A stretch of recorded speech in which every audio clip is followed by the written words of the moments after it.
Hi, water sign, Cancer, Scorpio, Pisces. This is Sir Jem in your Tarot Reader. So, water sign, alamin natin kung ano ang iyong energy. Water sign, give me your energy. Just a reminder, water sign, this may or may not resonate with you, so don't take it personally. This is just a guide. Water sign, Cancer, Scorpio, and Pisces. Ano ang iyong energy? Water sign. King of Swords. Knight of Wands. Five of Swords. Four of Swords. King of Pentacles.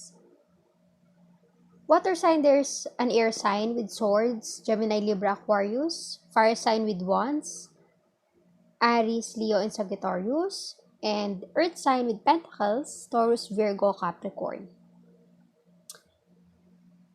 Water sign, parang sa buhay mo ngayon, may mga bagay ka na ini-expect mangyari, pero parang hindi mo nararamdaman yung fulfillment. Parang meron kang ginagawa sa buhay mo na parang hindi ka masaya. So ngayon, parang na-realize mo, siguro may kailangan kang baguhin.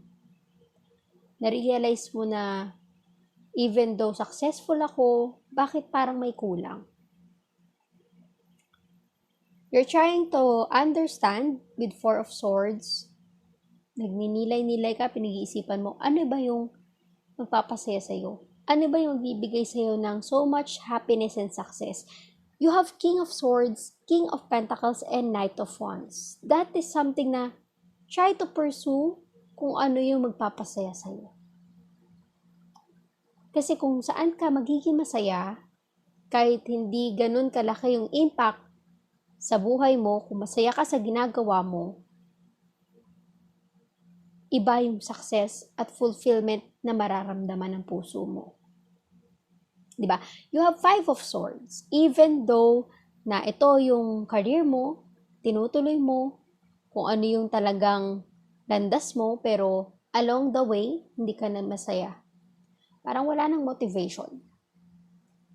You just realize na siguro it's time to me to focus kung ano yung magbibigay sa akin ng happiness. Try to explore. Water sign. Kung ano yung magbibigay sa'yo ng motivation, hindi man ganun kabilis ang impact sa buhay mo, hindi ka man magkakaroon ng so much appreciation from someone kasi iba yung landas na tatahakin mo. Hindi yung path na nakasanayan mo. So this is something na kailangan mo panindigan. Kasi ito yung magbibigay sa'yo ng saya eh. Pag tinuloy-tuloy mo ito, kung ano man itong sitwasyon na na-encounter mo ngayon, water sign, magbibigay sa'yo ng fulfillment sa buhay mo. Magbibigay sa'yo ng success in your life. Kasi alam mo na dito ka masaya, mas magiging motivated ka sa endeavor or sa landas na tinatahak mo ngayon. Tingnan natin, water sign. You have Nine of Swords. Three of Cups, the Chariot, the Hierophant, Three of Pentacles. Air sign, water sign, you have a strong sign of Cancer in your energy with the Chariot. And a strong sign of Taurus with the Hierophant. Also, there's a water sign with Cups, Cancer, Scorpio, Pisces. I'm seeing here na you have to take action. Diba? Hirap na hirap ka na sa nararamdaman mo. Hindi mo alam kung anong gagawin kasi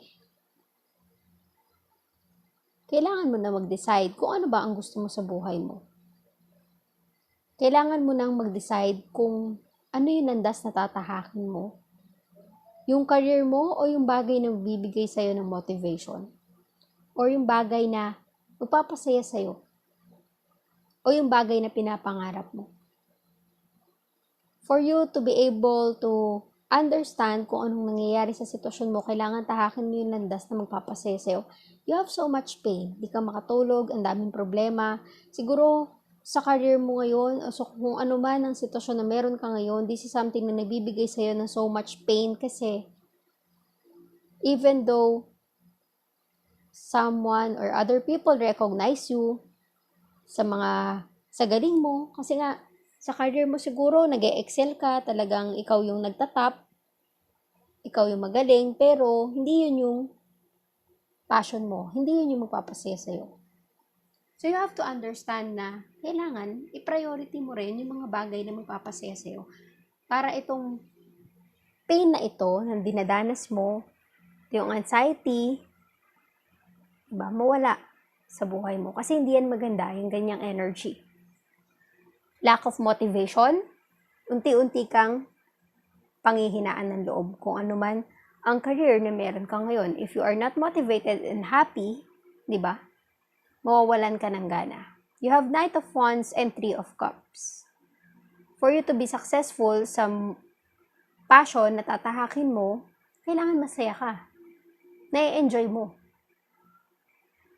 Di ba? Even though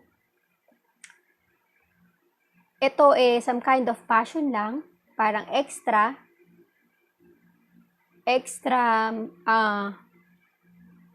motivation para sa'yo,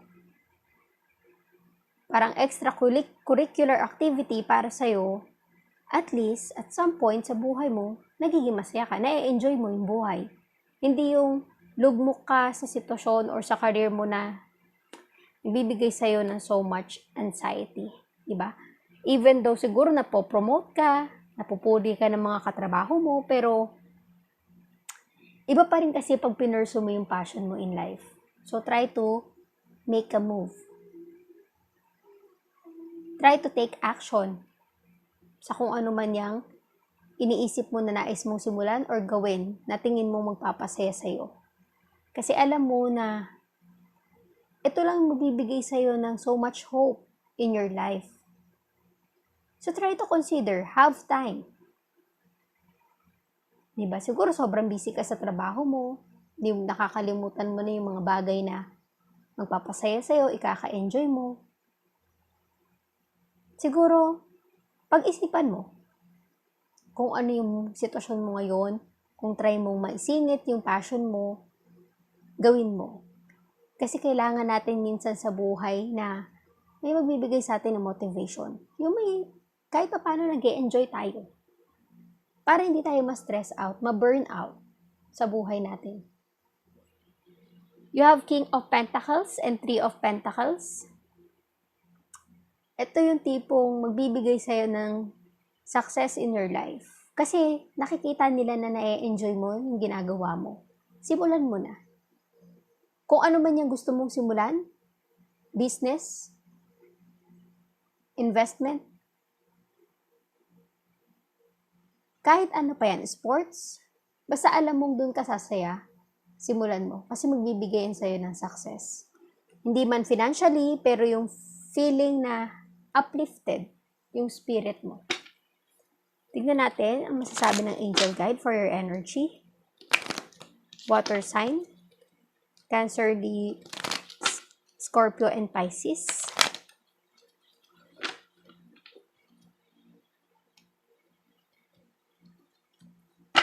Water sign. There's abundance.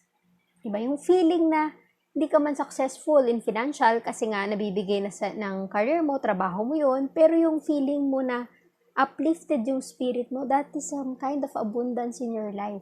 I-pursue mo yung passion mo in life para ma-enjoy mo yung buhay. Forgiveness. Siguro, you have to consider to forgive yung past mo or yung mga negative energies sa sitwasyon mo within the next few weeks. Remain positive. and trust. Water sign, just trust. Ituloy mo yung nais mong gawin, yung passion mo. Huwag lang mako-compromise kung ano yung trabaho mo ngayon.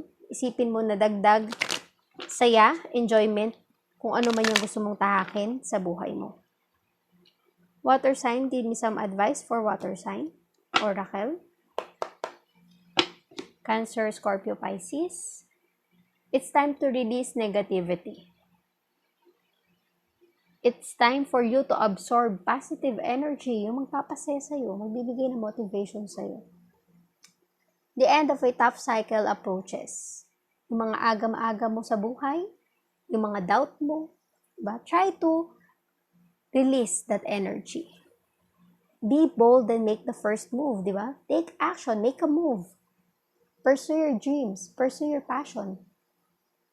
Adjustments are required for you to be able to have time para sa mga passion mo in life, yung magpapasaya sa'yo, di ba? Adjustment, make a time. Make time for it. Kasi kung talagang desidido ka na magkaroon ng time sa passion mo, adjustments are required. Have faith in your dreams. One day, you will have this kind of feeling na feeling fulfilled sa ginagawa mo. Kahit na hindi ito financially nakaka-add-on sa iyong income, pero sa feeling mo, spiritually, you will have this kind of fulfillment in your life. So thank you, water sign. Please like, share, comment, and subscribe for more videos. Thank you, water sign.